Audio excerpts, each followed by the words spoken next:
नमस्तेस्तु भगवन् विश्वेश्वराय महादेवाय त्र्यम्बकाय त्रिपुरान्तकाय त्रिकाग्निकालाय कालाग्निरुद्राय नीलकण्ठाय मृत्युञ्जयाय सर्वेश्वराय सदाशिवाय श्रीमान् महादेवाय नमः।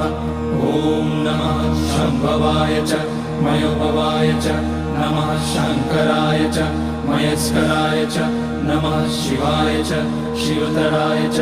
ॐ त्र्यम्बकं यजामहे सुगन्धिं पुष्टिवर्धनम् उर्वारुकमिव बन्धनान् मृत्योर्मुक्ष्यमामृतात्।